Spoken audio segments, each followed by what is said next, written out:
Hello everyone, welcome back to English with Shyam sir. నేను Shyam sir మాట్లాడుతున్నాను. Shyam sir's vocabulary daily సిరీస్లోకి వెళ్ళిపోదాం. If you are watching this video for the first time, my sincere suggestion is while you watch this video make running notes.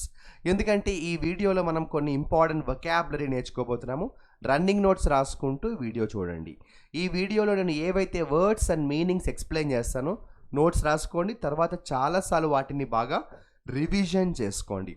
Because ఇప్పుడున్న competitive ఎగ్జామ్స్లో grammar అందరూ నేర్చుకుంటారు, కానీ vocabulary కొంతమందే నేర్చుకోగలరు. ఆ కొంతమందే సక్సెస్ సాధిస్తారు. So if you want to get a very good score in English section, make sure that vocabulary is going to be your strength. ఇక లేట్ చేయొద్దు, శ్యామ్ సార్స్ వొకాబులరీ స్టార్ట్ చేద్దాం. మీరు చూస్తున్నారు October 13th the Hindu newspaper editorial article. First ఆర్టికల్లో Donald ట్రంప్కు సంబంధించిన ఒక article వచ్చింది. ఈ ఆర్టికల్లో ఉన్న కొన్ని వొకాబులరీ మనం డిస్కస్ చేద్దాము. పాజ్ నాట్ పీస్ అనే పేరుతో ఆర్టికల్ వచ్చింది. ఇందులో మనకి 2 వర్డ్స్ అయితే ఉన్నాయమ్మా, పార్టిసన్ అలాగే ప్యాట్రన్. సో బేసికల్గా చెప్పాలంటే పార్టిసన్ అన్న ప్యాట్రన్ అన్న ఒకటే, బట్ చిన్న డిఫరెన్స్ ఉంది. సో రాసుకోండి. పార్టిసన్ అంటే ఏంటంటే సపోర్టర్. పార్టిసన్ అంటే ఏంటంటే సపోర్టర్. ఎవరైతే వేరే వాళ్ళకి బాగా సపోర్ట్ ఇస్తారో ఆ సపోర్ట్ ఇచ్చే వ్యక్తిని పార్టిసన్ అంటాము. సో ప్యాట్రన్ అంటే కూడా సేమ్ సపోర్టర్ అని రాయండి. పార్టిసన్ అన్న సపోర్టరే, ప్యాట్రన్ అన్న సపోర్టరే. ఓకేనా? మీకు పొలిటికల్ కాంటెక్స్ట్లో పార్టిసన్ ప్యాట్రన్ అని ఎవరిని అంటామంటే, బ్రాడర్ కాంటెక్స్లో కాకుండా పర్సనల్ లెవెల్లో ఇంక ఏ ఫ్యాక్టర్స్ని పట్టించుకోకుండా ఒక వ్యక్తి ఇంకొక వ్యక్తికి సపోర్ట్ ఇస్తూ వెళ్తాడు చూసారా, అలాంటి వ్యక్తిని పార్టిసన్ ప్యాట్రన్ అంటాం. మీరు అవన్నీ ఆలోచించకండి. సింపుల్గా మీ నోట్బుక్లో partisan is equal to supporter, patron is equal to supporter అని రాసేసుకోండి. No problem. ఓకేనా? రైట్. ఇక నెక్స్ట్ వొకాబులరీలోకి వెళ్దాం. మీకు ఇక్కడ బొంబార్డ్మెంట్ అనే ఒక వొకాబులరీ వచ్చింది.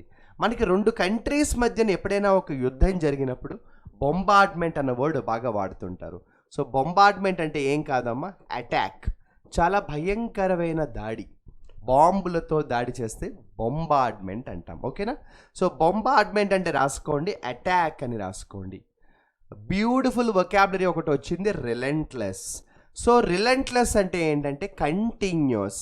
ఏదైనా ఒక పని మనం కంటిన్యూస్గా చేసుకుంటూ వెళ్తే ఎక్కడా కూడా రెస్ట్ తీసుకోకుండా, గ్యాప్ లేకుండా రిలెంట్లెస్ అంటాం. సో రిలెంట్లెస్ అంటే కంటిన్యూస్ అని రాసుకోండి. ఓకేనా? సో తర్వాత ఒక బ్యూటిఫుల్ వొకాబులరీ వచ్చింది, అది ఏంటంటే సీజ్ ఫైర్. నేను మీకు అంత ముందు కూడా చాలాసార్లు చెప్పాను దీని గురించి. మీరు సలార్ సినిమా చూశారు కదా. సో సలార్ సినిమా క్యాప్షన్ కూడా ద సీజ్ ఫైర్ అని రాశారు. సీజ్ ఫైర్ అంటే ఏంటంటే గొడవను ఆపడం అనమాట. సో స్టాప్ ద వార్ అని రాయండి. సీజ్ ఫైర్ అంటే ఏంటంటే స్టాప్ ద వార్. గొడవను ఆపడాన్ని ఏమంటామంటే సీజ్ ఫైర్ అంటాం. సో సీజ్ ఫైర్ అంటే రాసుకోండి, స్టాప్ ద వార్ అని రాసుకోండి. రిప్రీవ్. సో రిప్రీవ్ అంటే ఏంటంటే సింపుల్గా తెలుగులో మామూలుగా చెప్పేయాలంటే ఊరట. ఊరట అంటే అమ్మయ్య అంటాను చూసారా, రిలీఫ్ వచ్చింది అంటారు. నాకు ఒక 2 months ఆ హెల్త్ ప్రాబ్లం తర్వాత నాకు మొత్తానికి రిలీఫ్ వచ్చింది అంటాం. సో రిప్రీవ్ అంటే రిలీఫ్ అని రాసుకోండి. రిప్రీవ్ అంటే రిలీఫ్ అని రాసుకోండి. మీకు ఇంకా టెక్నికల్గా చెప్పాలంటే రిప్రీవ్ అంటే ఏంటంటే ఏదైనా పనిష్మెంట్, ఏదైనా ఒక పనిష్మెంట్ కానీ ఏదైనా ఒక ప్రాబ్లం కానీ లేకపోవడాన్ని కూడా రిప్రీవ్ అంటాము, రిలీఫ్ అంటాం. అంటే మీకు ఫర్ ఎగ్జాంపుల్ ఒక అక్యూజ్డ్ ఉన్నాడు, అతనికి ఒక 1 year ఇంప్రిజ్మెంట్ లేదంటే ఒక 2 months ఇంప్రిజ్మెంట్ ఉంటుందని అందరూ అనుకున్నారు, కానీ లక్కీగా అతనికి ఆ పనిష్మెంట్ కోర్టు ఇవ్వలేదు. అంటే ఊరట వచ్చినట్టే కదా. సో రిప్రీవ్ అంటే ఏంటంటే రిలీఫ్ అని రాసుకోండి. ఓకేనా? రిలీఫ్ అని రాసుకోండి. బ్యూటిఫుల్ వొకాబులరీ వచ్చిందమ్మా, హోస్టేజ్. తెలుగులో హోస్టేజ్ అంటే ఏంటంటే బందీలు.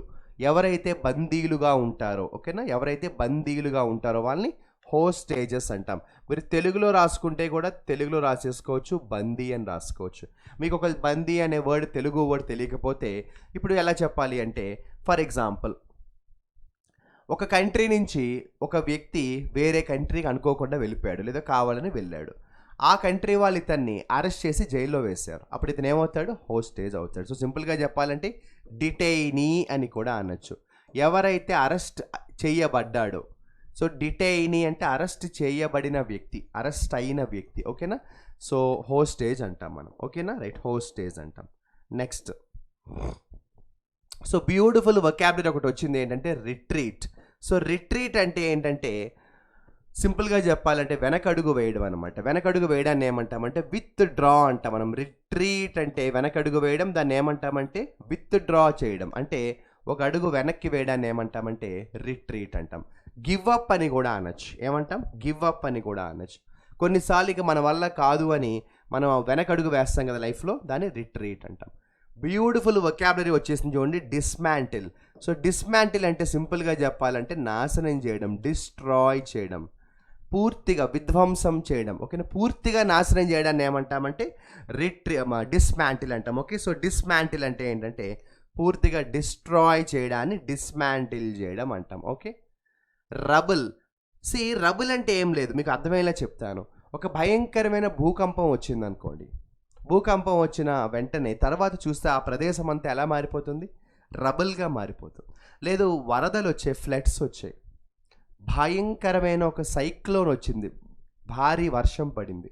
అంటే ఒక విపత్తు జరిగిన తర్వాత, ఒక డిజాస్టర్ జరిగిన తర్వాత మనకు ఆ ఏరియా అంతా కూడా చెత్తతో నిండిపోతుంది కదా, వేస్ట్ పార్టికల్స్తో నిండిపోతుంది కదా, దాన్నే రబుల్ అంటాం. సో మామూలుగా మీరు టెక్నికల్గా రాసుకోవాలంటే డెబ్రిస్ అని రాసుకోవచ్చు, రూయిన్స్ అని రాసుకోవచ్చు.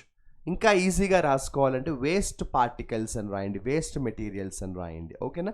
చెత్త, చెదారం, దుమ్ము, ధూళి అంటామే, అలా అనమాట. సో రబుల్ అంటే రాసుకోండి, డెబ్రిస్ అలాగే రూయిన్స్ అని రాసుకోండి.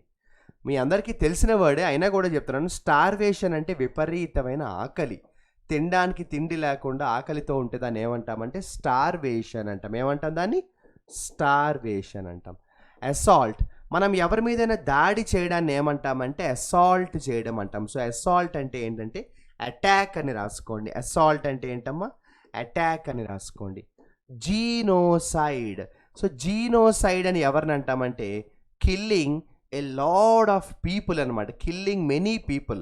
జనరల్గా ఒకే మతానికి సంబంధించిన వాళ్ళు కానీ, ఒకే కమ్యూనిటీకి సంబంధించిన వాళ్ళని కానీ, ఏదో ఒక 5గురినో 10 మందినో చంపితే కాదు, కొన్ని వందల వేల మందిని చంపేస్తుందని ఏమంటామంటే జీనోసైడ్ అంటాం. సో కిల్లింగ్ మెనీ పీపుల్ అని రాయండి. మీకు ఇంగ్లీష్లో వొకాబులరీలో 1 వర్డ్ సబ్స్టిట్యూట్స్లో జీనోసైడ్ వస్తుంది, గుర్తుంది కదా. సో సైడ్ అంటే ఏంటంటే చంపడం అనమాట. మీకు ప్యాట్రిసైడ్, మ్యాట్రిసైడ్, అలాగే వాటిసైడ్, యాంబిసైడ్, హాస్పిటిసైడ్, హాస్టిసైడ్, ఫ్రాట్రిసైడ్, యుగ్జోరిసైడ్, మార్టిసైడ్, ఇవన్నీ కూడా టైప్స్ ఆఫ్ సైడ్స్ ఉంటాయి కదా. ఓకే, ఇక్కడ ఒక ముఖ్యమైన విషయం ఏంటంటే మీకు ఈరోజు నుంచి ప్రతిరోజు ఒక ఇడియం మీకు మన English with Shyam sir YouTube ఛానల్లో, అలాగే టెలిగ్రామ్ ఛానల్లో, అలాగే ఫేస్బుక్ ఛానల్లో, అలాగే ఇన్స్టాగ్రామ్ ఛానల్లో ఒక ఇడియం అనేది మీకు షేర్ చేయడం జరుగుతుంది. ఇడియం ఆఫ్ ద డే, అది మీరు నోట్స్ చేసుకోండి, చాలా ఇంపార్టెంట్ అది. అదేవిధంగా మీకు కన్ఫ్యూజ్డ్ వొకాబులరీ అని కొన్ని ఉంటాయి, confused words. So confused word of the day అని ఇంకొక పర్టిక్యులర్ క్వశ్చన్ కూడా మీకు షేర్ చేయడం అనేది జరుగుతుంది. అంతేకాకుండా డైలీ క్విజ్ అనేది కూడా ఈరోజు నుంచి మీకు స్టార్ట్ అవుతుంది. సో ప్రతిరోజు ఒక క్వశ్చన్ మీకు ఒక క్విజ్ లాగా మేము మీకు షేర్ చేస్తాము. సో మన ప్లాట్ఫామ్స్ మీ అందరికీ తెలుసు, తెలియని వాళ్ళ కోసం మళ్ళీ చెప్తున్నాను. ఇంగ్లీష్ విత్ శ్యామ్ సార్ పేరుతో మనకి యూట్యూబ్ ఛానల్ ఉంది, ఇప్పుడు మీరు చూస్తున్నారు అది. అదేవిధంగా ఫేస్బుక్ ఛానల్ ఉంది, రీసెంట్గా మనం స్టార్ట్ చేసాము, అది కూడా మీరు ఫాలో అవ్వండి అమ్మా. ఇన్స్టాగ్రామ్ ఛానల్ కూడా మనం రీసెంట్గా స్టార్ట్ చేయడం జరిగింది. అండ్ ఇంకా అది కాకుండా టెలిగ్రామ్ ఛానల్ ఎలాగో ఉంది మీకు తెలిసి. 4 ప్లాట్ఫామ్స్లో ఏంటంటే ఈరోజు నుంచి మీకు కొంత ఇంపార్టెంట్ కంటెంట్ని మేము మీకు పీడిఎఫ్స్లో కానీ, అదేవిధంగా పోస్చర్స్ రూపంలో కానీ, బ్యానర్స్ రూపంలో కానీ మేము మీకు షేర్ చేస్తుంటాము. అవి మీరు నోట్స్లో రాసుకోవడం అనేది చాలా ఇంపార్టెంట్. ఓకేనా? సో జీనోసైడ్ అనేది ఏంటంటే చాలామందిని చంపడాన్ని ఏమంటాం? జీనోసైడ్ అంటాం. బ్రూటల్, చాలామంది చాలా బ్రూటల్గా ఉంటారంటే వైలెంట్గా ఉంటారు. ఓకే, సో బ్రూటల్ అంటే ఏంటంటే చాలా వైలెంట్ అని రాసుకోండి. బ్రూటల్ అంటే వెరీ వెరీ వైలెంట్ అని రాసుకోండి. ఇలా మనం కానీ చూసుకుంటూ వెళ్తే తర్వాత మనకి ఇక్కడ ఒక చిన్న వొకాబులరీ అయితే వచ్చేసింది, ఐసోలేషన్. సో ఎవరినైనా మనం సపరేట్ చేయడాన్ని ఏమంటామంటే ఐసోలేషన్ అంటాము, సపరేషన్. ఐసోలేషన్ అంటే సపరేట్గా చేయడం అనమాట, విడదీయడం. సో ఐసోలేషన్ అంటే ఏంటంటే సపరేట్గా చేయడం అనమాట. ఓకేనా? రైట్. ఇక నెక్స్ట్ ఇంపార్టెంట్ వొకాబులరీ మనం కానీ తీసుకుంటే deployment. So what is the meaning of the word deployment? See for example ఎక్కడైనా ఒక గొడవ జరుగుతుంది అనుకోండి, గవర్నమెంట్ వాళ్ళు ఏం చేస్తారు, కొంతమంది పోలీస్ని అక్కడ డిప్లాయ్ చేస్తారు. సో సింపుల్గా చెప్పాలంటే డిప్లాయ్ చేయడం అంటే పుట్ ఇన్ ప్లేస్. డిప్లాయ్ చేయడం అంటే పుట్ ఇన్ ప్లేస్. ఎవరినైనా ఒక చోట పెట్టడాన్ని ఏమంటామంటే డిప్లాయ్మెంట్ అంటాం. ఫర్ ఎగ్జాంపుల్ ఒక రోడ్డు మీద యాక్సిడెంట్ జరిగింది, లేదంటే ఒక గందరగోళం జరుగుతుంది, గవర్నమెంట్ వాళ్ళు ఏం చేస్తారు, కొంతమంది ఆఫీసర్స్ని అక్కడ డిప్లాయ్ చేస్తారు. సో డిప్లాయ్మెంట్ అంటే రాసుకోండి పుట్ ఇన్ ప్లేస్. డిప్లాయ్మెంట్ అంటే రాసుకోండి పుట్ ఇన్ ప్లేస్. తర్వాత ఒక బ్యూటిఫుల్ వొకాబులరీ వచ్చింది ఏంటంటే డెలిబరేషన్. ఏదైనా ఒక విషయం గురించి బాగా ఆలోచిస్తే, డిస్కషన్స్ చేస్తే, డిబేట్స్ చేస్తే దాన్ని ఏమంటామంటే డెలిబరేషన్ అంటాం. సో డెలిబరేషన్ అంటే రాసుకోండి డిబేట్ అని రాసుకోండి, లేదంటే డిస్కస్ అని కూడా రాసుకోవచ్చు. డిబేట్ లేదా డిస్కస్, బాగా ఆలోచించడాన్ని కూడా డెలిబరేషన్స్ అంటాం. ఓకేనా? Backed. So what is the meaning of the vocabulary backed? Backed అంటే సింపుల్గా చెప్పాలంటే సపోర్ట్ చేయడం. ఓకేనా? సో బ్యాక్ చేయడం అంటే సింపుల్గా మీనింగ్ ఏంటి? సపోర్ట్ చేయడం అనమాట. రైట్? ఏంటి ఈరోజు వొకాబులరీ చాలా చెప్తున్నారు శ్యామ్ సార్, కానీ ఇడియమ్స్ చెప్పట్లేదు ఏంటి అనుకుంటున్నారా? వచ్చేసింది మన కోసం ఒక idiom. So bridge the gap. What is the meaning of the idiom bridge the gap? See ప్రాబ్లమ్ని సాల్వ్ చేయడాన్ని సింపుల్గా చెప్పాలంటే బ్రిడ్జ్ ద గ్యాప్ అంటాం. సింపుల్గా చెప్పాలంటే సాల్వ్ అని రాసుకోండి. ప్రాబ్లమ్ని సాల్వ్ చేయడాన్ని ఏమంటాం? బ్రిడ్జ్ ద గ్యాప్ అంటాం. నేను మళ్ళీ చెప్తున్నాను, మీరు స్క్రీన్ షాట్స్ అవి తీసుకుంటే ఉపయోగం ఉండదురా. మహా అయితే వీడియో 10 నిమిషాల నుంచి 15 నిమిషాలు ఉంటుంది, కాబట్టి మీరు రన్నింగ్ నోట్స్ రాసుకుంటూ వీడియోని చూడడం అనేది చాలా హెల్ప్ అవుతుంది. Okay, next. So relinquish. Relinquish అంటే ఇంకా మన వల్ల కాదు అని ఏదైనా పని మధ్యలో వదిలేస్తే దాన్ని ఏమంటామంటే రెలింక్విష్ అంటాం. నేను వొకాబులరీ క్లాసెస్ చెప్పేటప్పుడు ఎవరైనా ఉంటే వాళ్ళకి ఈ వర్డ్ బాగా తెలిసిన వర్డే, నాకు తెలుసు. సో నేను రెలింక్విష్తో ఒక ఎగ్జాంపుల్ ఎప్పుడు కామన్గా చెప్పేది ఏంటంటే don't relinquish till you accomplish your goal. So నువ్వు అనుకున్న గోల్ అచీవ్ చేసేదాకా నీ పని మధ్యలో వదలకంటాం కదా, అలా అనమాట. So don't relinquish till you accomplish your goal. So relinquish అంటే ఏంటంటే గివ్ అప్ అనమాట. Okay, next. Persuade. Beautiful vocabulary వచ్చింది. పెర్సువేడ్ చేయడం అంటే కన్విన్స్ చేయడం అని రాయండి. ఎవరినైనా కూడా చాలా బాగా మాట్లాడి కన్విన్స్ చేయడాన్ని, ఒప్పించడాన్ని ఏమంటామంటే పెర్సువేడ్ చేయడం అంటాం. సో పెర్సువేడ్ అంటే ఏంటి? ఒప్పించడం లేదా కన్విన్స్ చేయడం అంటాం. క్వెస్ట్. క్వెస్ట్ అంటే ఎలా చెప్పచ్చు అంటే విపరీతమైన కోరిక అని చెప్పచ్చు, డిజైర్ అని చెప్పచ్చు, లేకపోతే ప్యాషన్ అని కూడా చెప్పచ్చు. క్వెస్ట్కి ప్రెపోజిషన్ ఫర్ వస్తుంది, చూసుకోండి. ఓకేనా? సో క్వెస్ట్ అంటే విపరీతమైన కోరిక లేదా విపరీతమైన ప్యాషన్, దాన్ని మనం క్వెస్ట్ ఫర్ అంటాం. మై డియర్ ఫ్రెండ్స్, అక్టోబర్ 13కి సంబంధించిన శ్యామ్ సార్స్ వొకాబులరీ అయితే మనం కంప్లీట్ చేసుకోవడం జరిగింది. Let me check if I have missed any word. No, I didn't miss any vocabulary. So మరి ఈరోజు నేను చెప్పిన వర్డ్స్ అన్నీ మీకు అర్థమయ్యాయి అనుకుంటున్నాను. రన్నింగ్ నోట్స్లో అయితే రాసుకోండి, వర్డ్ మీనింగ్ రెండు రాసుకోండి. ఎగ్జామ్స్లో మీకు మిస్పెల్ట్ వర్డ్స్లో కూడా ఈ వొకాబులరీ ఇచ్చే ఛాన్సెస్ ఉన్నాయి. మరి ఈరోజు హోంవర్క్ ఎక్కువ ఇవ్వను, ఒకే ఒక వర్డ్ నేను మీకు హోంవర్క్ ఇస్తాను. ఆ ఒక్క వర్డ్తో మీరు ఒక్క ఎగ్జాంపుల్ రాయండి, సరిపోతుంది. ఓకేనా? సో డెలిబరేషన్తో ఒక ఎగ్జాంపుల్ రాయండి. సో డెలిబరేషన్ అనే వొకాబులరీతో మీరు ఒక ఎగ్జాంపుల్ రాసి ఆ ఎగ్జాంపుల్ని కమెంట్ సెక్షన్లో మెసేజ్ చేసేయండి.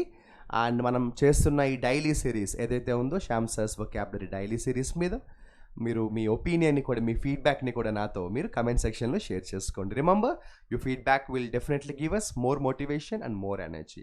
ఇప్పటికే లేట్ అయింది, నెక్స్ట్ వీడియోలో మిమ్మల్ని కలుస్తాను. ఇప్పుడు చెప్పేదే చెప్తున్నాను, ఎన్ని వొకాబులరీ నేర్చుకుంటున్నామని కాదు, గుర్తు పెట్టుకునేలాగా నేర్చుకోవడం చాలా ఇంపార్టెంట్. వొకాబులరీ మనకి స్ట్రెంగ్త్ అవ్వాలి, ఇంగ్లీష్ మనకి మన కెరియర్లో బలం అవ్వాలి, బలహీనత కాకూడదు. బాగా చదవండి. ఓకేనా? Wish you all the best. Signing off your Shyam sir.